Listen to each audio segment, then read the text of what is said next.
சைரா, என் உயிரின் உயிரானவர்களே, சாயப்பா கொடுத்துருக்கிற வாழ்க்கையை சரியாக பயன்படுத்தி நாம் முன்னேறணும். ஒரு சைராம் என்னோட வாழ்க்கையில் பெரிய அளவில் நான் வரலை. நான் நினச்ச மாதிரி என்னோடய வாழ்க்கையில் 1% கூட என்னால் அமைச்சிக்க முடியல. என்னோட விருப்பங்களை நான் சாயப்பா கிட்ட பல தடவை சொல்லி தோற்று போனது தான் மிச்சம். என்னுடைய விருப்பத்தின்படி வாழ்ந்தால் தானே என்னோட ஆன்மா சந்தோஷமாக இருக்கும். நீங்கள் சொல்கிற மாதிரி என்னுடைய விருப்பம் அப்படின்றது மற்றவங்களுக்கு கெடுதல் செய்கிறதோ இல்லை மற்றவங்கள அழிவை தரதோ நோக்கம் இல்லை. நீங்கள் என்னென்னலாம் சொல்கிறீங்களோ அன்பே சாயில் அதெல்லாம் நானும் அப்படிப்பட்ட கேரக்டர்ஸாக தான் இருக்கேன். ஆனாலும் என்னோடய விருப்பத்தின்படி என்னோடய வாழ்க்கையை வாழ முடியல அப்படின்னு சொல்லியிருந்தாங்க. இந்த பதில் ஒரு பெரிய மாற்றத்தை இன்றைக்கி அன்பே சாய் குடும்பத்தில் ஏற்படுத்த போகுது. நம்ம வாழ்க்கை என்னைக்கு நாம் நம்புகிறோமோ அன்னைக்கு இந்த வாழ்க்கை நமக்கு கை கொடுக்கும். ஒவ்வொரு நிமிடமும் நம்ம வாழ்க்கையில் ஒவ்வொரு மாற்றத்தை ஏற்படுத்த போகுது. உங்களோட அத்தனை தனிப்பட்ட முறையில் இருக்கக்கூடிய பிரச்சனைகளையும் தீர்க்கக்கூடிய ஒரு சக்தி வாய்ந்த பதில்கள் கண்டிப்பாக இந்த ஆடியோவில் இருக்கும். உங்களோட வாழ்க்கை இப்போது கண்ணை மூடிக்கிட்டு நீங்கள் நடப்பதற்கு சமம்.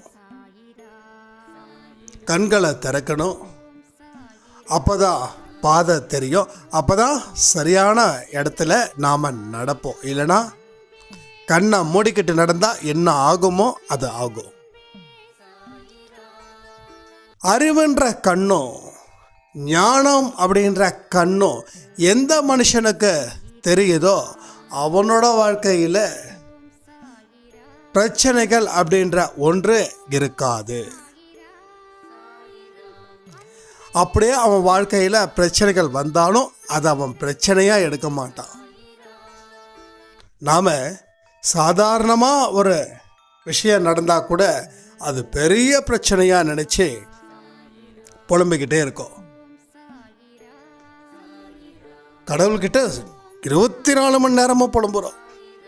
இப்படி ஆயிடுச்சு, அப்படி ஆயிடுச்சு, அதாயிடுச்சு, இதாகிடுச்சு, அப்படி இப்படின்னு சொல்லி. உங்களுக்கு ப்ராப்ளம் எவ்வளோ பெருசாக இருக்கட்டும் இல்லை சின்னதாக இருக்கட்டும், என்னைக்கு சாயப்பா கொடுத்த கண்கள் மூலமாக நீங்கள் இந்த உலகத்தை பார்க்குறீங்களோ அன்னைக்கே உங்களுக்கு பிரச்சனைகள் தீரப்போகுதுன்னு அர்த்தம். இல்லை தீர்ந்துடணும் அர்த்தம். மறுபடியும் வரக்கூடிய பிரச்சனைகள் அது பிரச்சனையாகவே இருக்காதுன்றது உண்மை. அப்போ அவரோட கண்களை நாம் திறக்கணும். அவர் கொடுத்த கண்கள் மூடியே இருக்குங்க எல்லாருக்கும். அதான் அந்த ஞானக்கண். வாழ்க்கையை எந்த அளவுக்கு புரிஞ்சு வச்சிருக்கோ அந்த அளவுக்கு அந்த கண்ணு சிறப்பாக இருக்கும். ஆனால் சில பேர் தனிப்பட்ட முறையில் இதுதான் வாழ்க்கை அப்படின்னு நினச்சி வாழ்ந்துக்கிட்டு இருக்காங்க. அப்போ அந்த கண்ணு திறக்கப்படலை. எல்லா மனுஷங்களும் வாழ்க்கையை பற்றி ஒவ்வொரு விதமான ஒரு டெஃபனேஷன்ஸை கொடுத்துட்ருக்காங்க, விளக்கத்தை கொடுத்துட்ருக்காங்க. நாம் வாடணுன்னா பிறரை கீழே தள்ளி விடுறதுல தப்பே இல்லை அப்படின்னும், என்னுடைய தனிப்பட்ட முறையில் என்னோட சந்தோஷம்தான் எனக்கு மிக முக்கியம் அப்படின்னும் நிறைய பேர் நிறைய டெஃபனேஷன்ஸ். அப்போ இந்த மாதிரி டெஃபனேஷன்ஸில் உங்களோட கண்ணு நிச்சயமாக திறக்காது. அது கடவுளாக கொடுத்த ஒரு கண். அந்த கண்களுக்கு ஒரு பெரிய பவர் இருக்கு. அந்த பவரை நோக்கி நீங்க போக வேண்டாம். நீங்க சில விஷயத்த செஞ்சீங்கன்னா அந்த பவர் உங்களை தேடி வரும். ஆனா இன்னைக்கு நாட்டில் மொத்தமாக 100 பேர் அப்படின்னா அதில் 95 பேருக்கு அந்த கண்கள் மூடி இருக்கு. 5 பேருக்கு மட்டும்தான் அந்த கண்கள் திறந்திருக்குது. என்னைக்கு அவர் கொடுத்த கண்ணை நாம் சரியாக முழுக்க பயன்படுத்துகிறோமோ அன்னைக்கு உங்கள் மனசில் கோபம், காமம், ஆத்திரம், பொறாமை இது எதுவுமே உங்கள் மனசில் ஒரு சின்ன ஒரு இடத்த கூட அது இடம் கொடுக்காது. அப்போ இந்த மாதிரியான விஷயங்களை நாம் எந்த அளவுக்கு பாதுகாப்பாக வச்சிருக்கோமோ அந்த அளவுக்கு அந்த பவர் நம்மளை நோக்கி வரும். உங்களை கோபப்படுத்துவதற்கு நிறைய மனிதர்கள் வருவாங்க. அது ஒரு பெரிய சோதனை. அந்த சோதனையில் நீங்கள் எப்படி மீண்டு வரப்போறீங்கன்றது தான் சாதனை. அந்த அறிவு கண்ணை திறக்கணும்னு எத்தனை பேருக்கு விருப்பம்? இந்த அறிவு கண்ணால் உங்கள் வாழ்க்கை வளப்படும். உங்கள் குடும்பம் சந்தோஷமாக இருக்கும். உங்கள் குடும்பத்தில் இருக்கிற அத்தனை பேரும் சுத்தமான மனிதர்களாக மாறுவாங்க. உங்கள் குழந்தைங்க நல்லபடியாக படிப்பாங்க. உங்கள் குழந்தைங்க நல்ல பிள்ளைங்கன்னு உலகத்துக்கு பேர் எடுப்பாங்க. இந்த குழந்தைய பெற்ற மகராசி சந்தோஷமாக வாழணும்னு சொல்லி எத்தனையோ பேர் அந்த குழந்தை மூலமாக உங்களை வாழ்த்துவாங்க. இது எல்லாமே கேட்க கேட்க ரொம்ப இன்பமாக இருக்குது. ஆனால் நம்ம சரிப்படுத்துறதுல கொஞ்சம் தவற விடுறோம். இது உலகத்தை தாண்டி ஒரு விஷயத்தை நான் சொல்லலை. இது எங்கே கிடைக்கும்? இந்த அற்புதமான அந்த பவர் இது எங்கே தேடினாலும் அது கிடைக்காது. எந்த ஜில்லாவிலையோ அது இல்லை. எந்த கோயிலோட அந்த விக்கிரகத்திலையும் இல்லை. காசியில் இல்லை, ராமேஸ்வரத்தில் இல்லை, ஷீரடியில் இல்லை, திருப்பதியில் இல்லை. அது எங்கே இருக்கு? உங்க மனசுக்குள்ள அது இருக்கு. அந்த இடத்த நீங்க தேடணும்னா இத்தனை மோசமான எண்ணங்களை நீங்க தவிர்க்கணும்.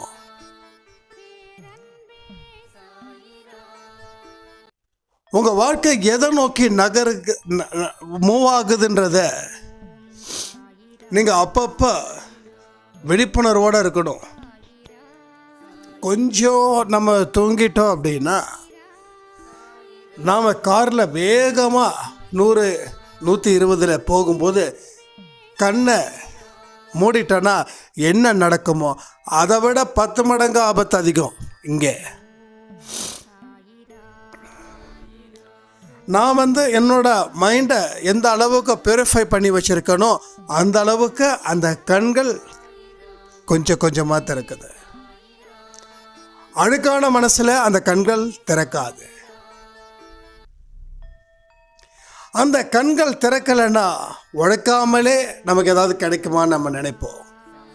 ஏமாற்றி பழைக்கணும் அப்படின்ற எண்ணம் ரொம்ப ஈஸியாக வரும்.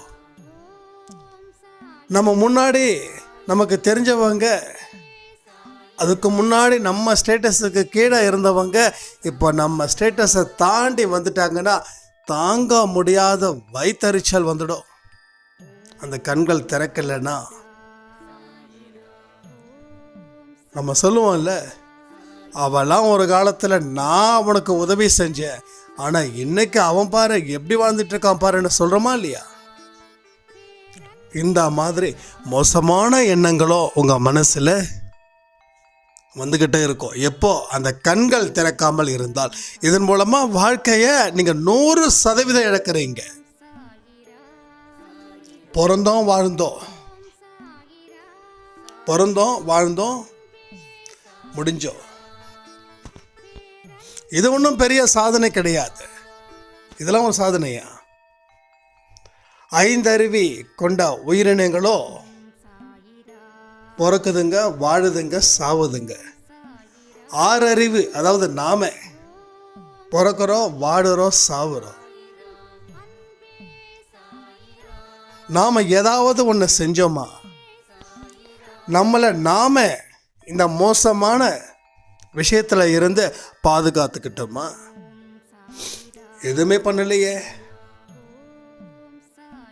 அப்போ நீங்க சாயப்பாவை ஆரத்தி எடுக்கிறதும் அந்த மற்ற விஷயங்கள் பண்றதை தாண்டி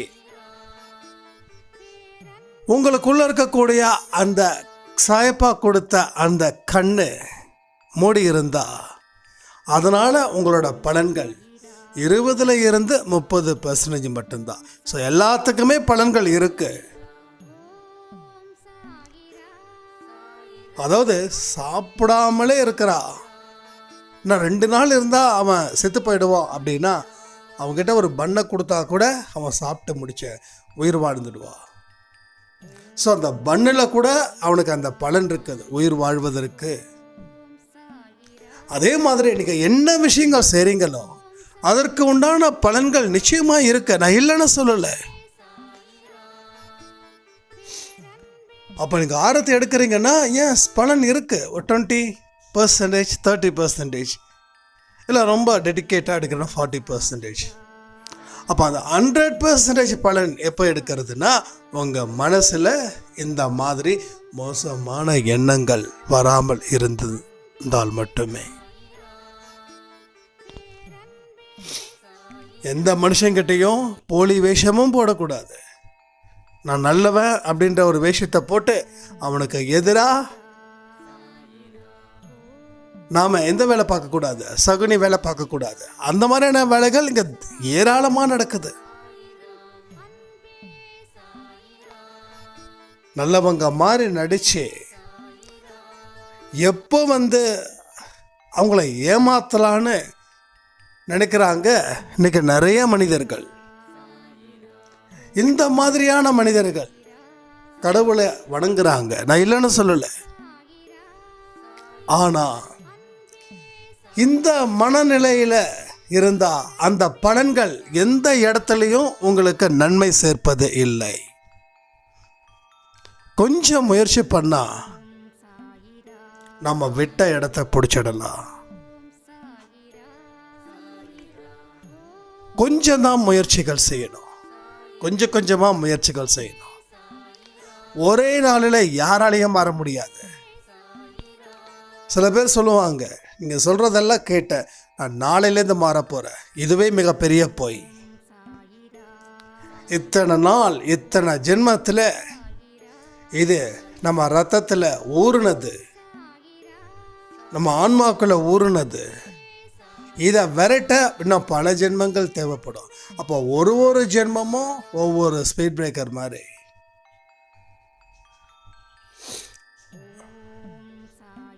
ஒவ்வொரு இடத்துலையும் ரொம்ப கவனமாக இருக்கணும். ஒவ்வொரு வருஷமும் ஒவ்வொரு விதமான, இந்த வருஷம் நான் கோவப்பட மாட்டேன், இந்த வருஷம் நான் யார் மேலேயும் பொறாமப்பட மாட்டேன், அந்த மாதிரி ஒரு மனநிலையோடு நம்ம வாழணும். உங்கள் மொபைல் இருக்கு, உங்கள் மொபைலில் நீங்கள் வால்பேப்பர் வச்சுக்கலாம். நிறைய பேர் அன்பேசாய் வால்பேப்பர் வச்சுருக்கீங்க, ரொம்ப சந்தோஷம். அன்பேஸோட மேஜிக் நம்பர் 1:10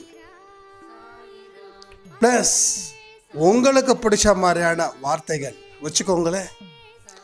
ஒவ்வொரு நாளும் அந்த மொபைலை பார்க்கும்போது, நீங்கள் ஸ்க்ரீன் ஆன் பண்ணும்போது அந்த வார்த்தைகள் உங்களுக்கு ஞாபகப்படுத்தும். நீ இப்படி தான் இருக்கணும்னு சொல்லி ஃபீல் பண்ணி வச்ச வார்த்தைகள் இது. எவனோ எழுதின வார்த்தையை வைக்காதீங்க, நீங்கள் எழுதின வார்த்தை வைங்க. அது ரொம்ப முக்கியம்.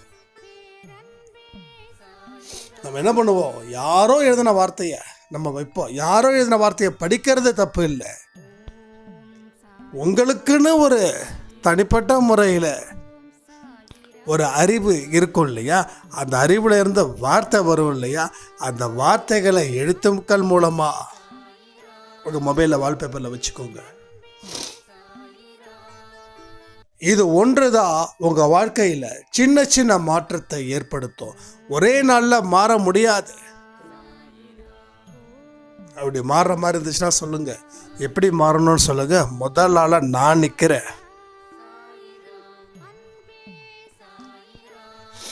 ஆன்மீகத்தில் இருக்கிறவங்க இன்னொரு விஷயமா சொல்கிறேன்,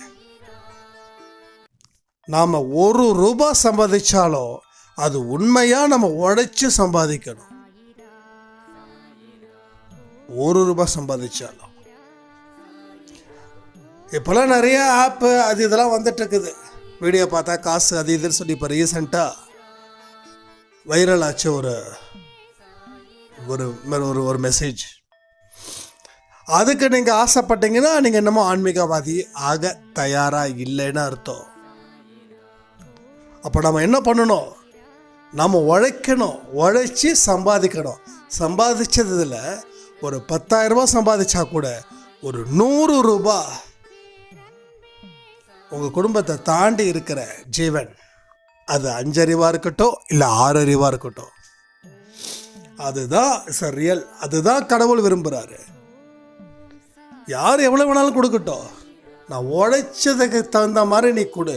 உழைக்காமல் நான் கொடுத்தா அது எனக்கு வேண்டான்னு சொல்லி என்னைக்கு பணத்தை நாம் இப்படி இந்த கையால் வேண்டான்னு சொல்லி ஒதுக்குறோமோ அன்னைக்கு நீங்கள் ஜெயிச்சிங்க கடவுள்கிட்ட. கடவுள் உங்கள் உழைப்பை இன்னும் அதிகம் பண்ணுவார். எது எதெல்லாம் சும்மா வருதோ, எது எதெல்லாம் ஏதோ ஒரு விதத்தில் வருதோ, அது எல்லாம் உங்களுக்கு வேறு செலவில் கணக்கு காட்டிடும். அது ஒரு மெடிக்கலாக இருக்கலாம், இல்லை நீங்கள் யாருக்கிட்டையாவது காசை கொடுத்து ஏமாந்தும் போகலாம். இதெல்லாம் புரிஞ்சுக்கணும். நம்ம சம்பாதிக்கிற ஒவ்வொரு அந்த உண்மையான பணமும் நம்ம வயிற்றுக்குள்ளே சாப்பாடாக போகும்போது அது உண்மையானதாக போகணுமே தவிர பொய்யானதாக போயிடுச்சேன்னா வயிற்றுக்கு பிரச்சனையாயிடும். பாவப்பட்ட காசு வேண்டாம்.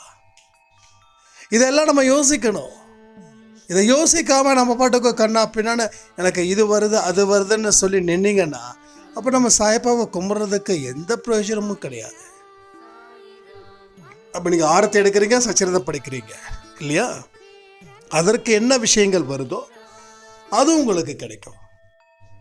பட் நீங்கள் எந்தெந்த விஷயத்தை பாவத்தின் மூலமாக நீங்கள் எதை எதை சம்பாதிக்கிறீங்களோ, பொருளோ பணமோ இல்லை சாபமோ, அது எல்லாமே உங்களுக்கு பாவ கணக்கில் வந்து சேர்ந்துடும். ரொம்ப ஜாக்கிரதையாக இருக்கணும்.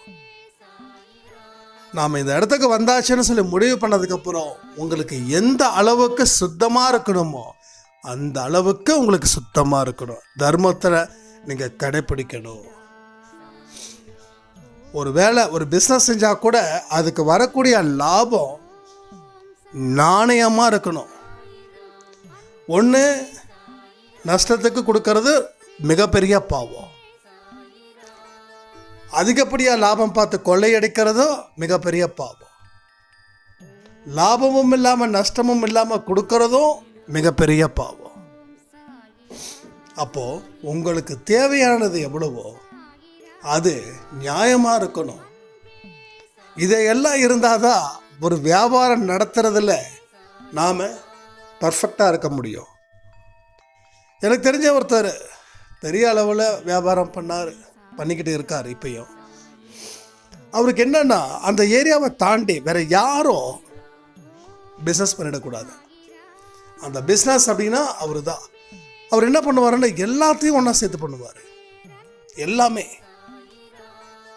ஃபார் எக்ஸாம்பிள்,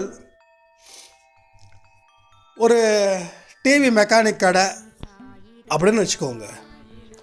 அப்போ அந்த கடைக்கு போனால் ஒன்லி அந்த டிவி சம்மந்தப்பட்ட விஷயங்கள் பண்ணாதான் நாம் அதுக்கு அந்த தொழிலை தேர்ந்தவங்க அப்படின்னு நமக்கு அர்த்தம். அதை விட்டுட்டு அந்த கடையில் உட்காந்து ஃபேன்சி ஐட்டம்ஸ் வைக்கிறது, வேறு யாராவது டெக்ஸ்டைல்ஸ் சம்மந்தப்பட்டவங்க யாராவது இருந்தாங்கன்னா அங்கே இருந்து ஒரு 200-300 டிஷர்ட்ஸ் ஏதாவது எடுத்து வைக்கிறது. இது மாதிரி எது எது கிடைக்குதோ அதெல்லாம் பண்ணிக்கிட்டு அவர் சொல்லக்கூடிய விஷயம் என்னென்னா, என்னோட கடைக்கு வந்தால் எல்லாமே கிடைக்கணும், வேறு எந்த கடைக்கு போகக்கூடாது. கடவுள் அவருடைய இதயத்தை பார்க்குறாரு. இவன் அடுத்தவன் எவனும் வாழக்கூடாது, இவன் மட்டும் வாழணும்னு முடிவு பண்ணிட்டான்னு சொல்லி இப்போது அவருக்கு ஏகப்பட்ட பிரச்சனைகள் லீகலாக.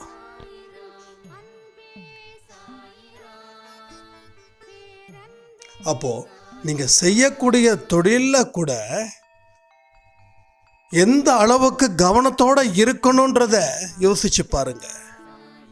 நீங்கள் அந்த தொழிலில் அந்த கவனத்தோடு இருந்தீங்கன்னா நீங்கள் தான் அதுக்கு ராஜா. திரும்ப சொல்கிறேன், நீங்கள் அதில் 1000 ரூபாய் சம்பாதிக்கிறீங்களோ இல்லை 1 கோடி சம்பாதிக்கிறீங்களோ, சாயப்பாக்கம் எல்லாமே ஒன்று தான். நீங்கள் எவ்வளோ எடுத்து வைக்கிறீங்கன்னு முக்கியம் இல்லை, எந்த பணத்தை எடுத்து வைக்கிறீங்களோ அது ஆசீர்வதிக்கப்பட்டது.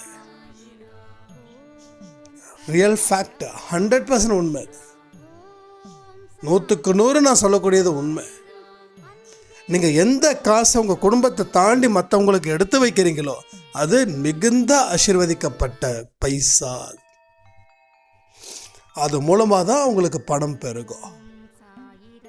இல்லைன்னா இருக்கிறதும் போய்கிட்டே இருக்கும். ஒரு ஓட்ட பானையில் தண்ணி ஊற்றினா என்ன ஆகுமோ, எவ்வளோ தண்ணி ஊற்றினாலும் நிற்காது. அப்படிங்க எவ்வளோ சம்பாதிச்சாலும் யாருக்கு கொடுக்க மாட்டேன், எனக்கு மட்டும்தான் கொடுத்தா போயிடுமே அப்படின்னு நீங்கள் முடிவு பண்ணிட்டீங்கன்னா அந்த ஓட்ட பானையில் எவ்வளோ தண்ணி ஊற்றினாலும் அப்படி போயிட்டே இருக்கும். அதுக்காக சம்பாதிச்சதை அத்தனையும் அப்படியே கொடுத்துடவும் கூடாது. எல்லாத்துலேயுமே தெளிவு இருக்கணும். எனக்கு ஒரு மாதத்துக்கு 10,000 ரூபா செலவாகுது, அதில் என்னால் 500 ரூபா நான் எடுத்து வைக்கிறேன், அதனால் எனக்கு பிரச்சனை இல்லைன்னா தாராளமாக எடுத்து வைக்கலாம். எனக்கு 10,000 ரூபா செலவாகுது, ஆனால் நான் 10,000க்கு தர்மம் செய்ய போகிறேன்னா நம்மளை விட முட்டாள் உலகத்தில் யாருமே இல்லை. கடவுள் உங்களை வச்சு செய்வார். ஏன்னா நாம் கடவுளோட குழந்தைங்க. இது கடவுள் கொடுத்த காசு. நீ உழைக்கிற, நீ உண்மையாக உழைக்கிற, அதனால் உனக்கு இந்த காசை நான் கொடுக்குறேன். அப்போ உன் குடும்பத்துக்கு வச்சுக்கிட்டுக்கோ. ப்ளஸ் ஒரு 100, 500, 1000 உன்னால் என்ன முடியுதோ அதை மற்றவங்களுக்கு கொடு. ஒதுக்கி வைக்கக்கூடிய காசு 6 அறிவு படைத்த ஜீவனோ இல்லை 5 அறிவு படைத்த ஜீவனோ ஏதோ ஒரு ஜீவனுக்கு போய் சேரணும். அது எறும்பாக இருந்தாலும் ஒரு ஜீவன் தான், மனுஷனாக இருந்தாலும் ஒரு ஜீவன் தான். ஸோ உருவம் தான் இங்கே வேறுபடுதே தவிர எல்லாத்துக்கும் இருக்கிறது ஒரே ஒரு ஆன்மா தான். அப்போ இதை எல்லாமே நாம் சரிவர புரிஞ்சிக்கணும். புரிஞ்சிக்காமல் நம்ம பாட்டுக்கு இஷ்டத்துக்கு வாழ்க்கைன்னா இதுதான் அப்படின்னு ஒரு டெஃபனேஷனை வச்சுக்கிட்டு வாழ்கிறது சத்தியமாக வாழ்க்கையே இல்லை. உங்கள் டெஃபனேஷன், லைஃப் ஆஃப் டெஃபனேஷன் இல்லை டெஃபனேஷன் ஆஃப் லைஃப் இஸ் கடவுள்கிட்ட இருந்து அது எந்த அளவுக்கு ஈக்குவலாக இருக்குது அப்படின்றத தான் நம்ம பார்க்கணும். ஆனால் உங்கள் டெஃபனேஷன், நீங்கள் லைஃபோட டெஃபனேஷன் கடவுளோட டெஃபனேஷனுக்கு சம்மந்தம் இல்லைன்னா அது வேஸ்ட்டு. ஏன்னா உங்களுக்காக கடவுள் மாற மாட்டார், கடவுளுக்காக நீங்கள் மாறணும். நீங்கள் இதை கூட அதை கூட சொல்லி கடவுள்கிட்ட கேட்கக்கூடாது. நாம் ப்ரொப்ரைட்டரோ ஓனரோ கிடையாது. நாம் யாரோ அவர்கள் தான் நாம், அவர் யாரோ அவர்கள் தான் கடவுள். அவர்களாக தான் இருப்பாங்க. ஏன்னா அவங்க ஒரு அவதாரம், நாம் ஒரு சாதாரண மனிதர்கள். இதை எல்லாத்தையும் நாம் என்றைக்கு புரிஞ்சிக்கக்கூடிய காலம் வரும் அப்படின்னு எனக்கு தெரியல. ஆனால் இது அவ்வளோ சீக்கிரம் லைஃப்பில் கொண்டு வரதுன்றது ஒரு மிகப்பெரிய சேலஞ்ச். என்னால் அதையும் நான் சொல்லிடுறேன். ஆனால் முயற்சி பண்ணால் முடியாது அப்படின்றது எதுவுமே இல்லை. உங்கள் முயற்சி எதை நோக்கி இருக்குதோ அதுக்கு தகுந்த மாதிரி சாயப்பா கிட்ட இருந்து நல்ல சிக்னல்ஸ் வந்துக்கிட்டே இருக்கும். உங்கள் முயற்சி தப்பானது அப்படின்னா அவர்கிட்டேருந்து கிடைக்கக்கூடிய சிக்னல் இஸ் ரெட். உங்கள் முயற்சி நல்லா இருக்குது, அவருக்கு அது பிடிச்சிருந்ததுன்னா அவரோட சிக்னல் இஸ் கிரீன்.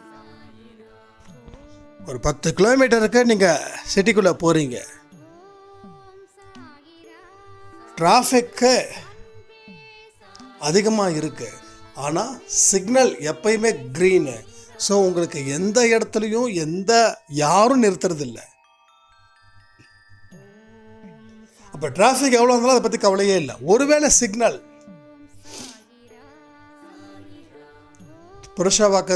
நுங்கம்பாக்கத்தில் இருந்து சென்னை சென்ட்ரலுக்கு போகணுன்னா ஈவினிங் 7-8 மணில இருந்து 10 மணி வரைக்கும் நீங்கள் போனீங்கன்னா கிட்டத்தட்ட 1.25 மணி நேரம் ஆகும். 1 மணி நேரம் கூட ஆகும். ஒவ்வொரு சிக்னலும் நின்று போகணும். அதே மிட் நைட் ஒரு 2 மணி 3 மணிக்கு மேலே போனால் அதிகபட்சம் ஒரு 30 மினிட்ஸ்க்குள்ளே போயிடலாம்.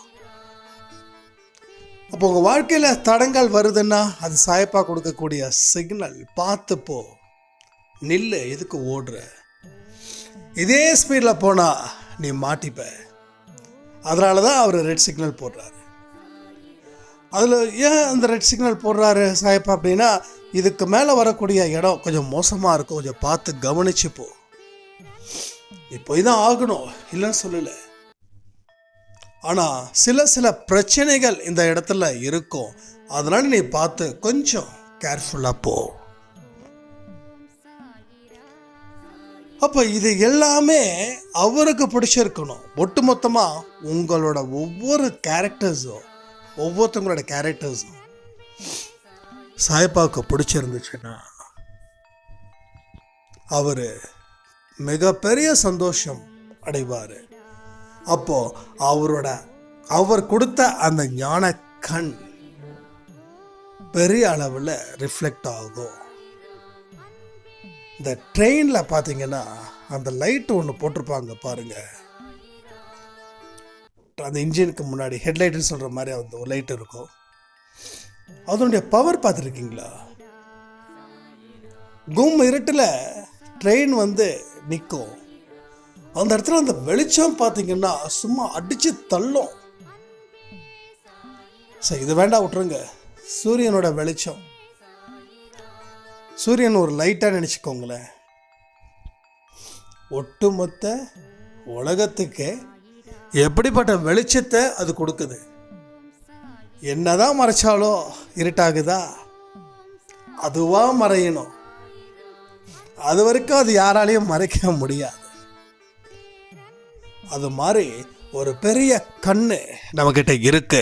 அந்த பவரை உங்களுக்கு எதிராக ஏதோ சதி பண்ணக்கூடிய மனிதர்கள் எவ்வளவு மறைச்சாலும் அது மறைக்க பிரகாசமாக இருக்குமே தவிர கொஞ்சம் கூட அது மங்காது.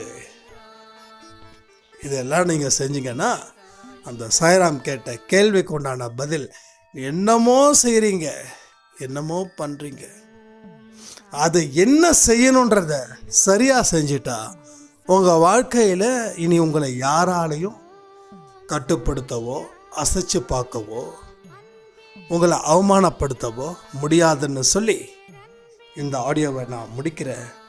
ஜெய் சாய்ராம்.